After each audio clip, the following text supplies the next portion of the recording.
Hello friends, we have different ways to say I'm busy.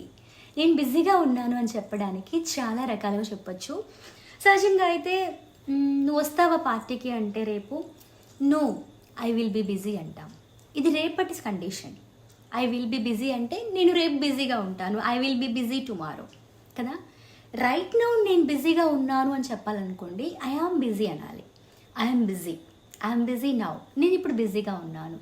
దీన్ని మనము ఇంకా different వేస్లో ఎలా చెప్పొచ్చు అంటే I'm స్వామ్డ్ right now, I can't attend, నేను బిజీగా ఉన్నాను, నేను రాలేను అని నేను అంటున్నాను.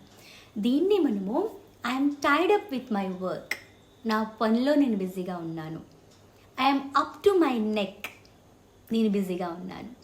I'm up to my years, నేను బిజీగా ఉన్నాను. I'm buried in my work, నా వర్క్లో నేను బిజీగా ఉన్నాను.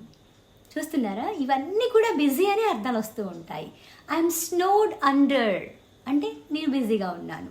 లేదంటే I have a lot on my plate అంటే నా దగ్గర చేయాల్సిన పనులు చాలా ఉన్నాయి, లేదంటే ఇంకా ముఖ్యమైన పని ఒకటి ఉంది, నేను బిజీగా ఉన్నాను.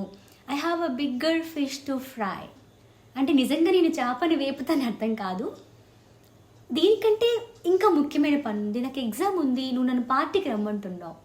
How can I attend? I have a bigger fish to fry, I will be busy, I won't attend, నేను రేపు అటెండ్ కాలేను అని నేను అంటున్నాను. అలాగే ఐఎమ్ బుక్డ్ అప్ ఇలా కూడా మనం చెప్పచ్చు కదా. చాలా విషయాలు మనం నేర్చుకున్నాము.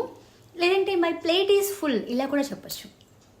ఇలాగా ఐఎమ్ బిజీ అని చెప్పడానికి ఇన్ని రకాల సెంటెన్సెస్ మనం నేర్చుకోవడం జరిగింది. ఇలాంటి టిప్స్ మన ఛానల్లో చాలా ఉన్నాయి. మన ఛానల్ పేరు వచ్చేసి ట్యూబ్ ఇంగ్లీష్ అనమాట. అలాగే ఆన్లైన్లో కోర్స్ కూడా ఉంది, కోర్స్లో కూడా మీరు జాయిన్ అవ్వచ్చు. ఫీజు కూడా చాలా తక్కువగా ఉంటుంది.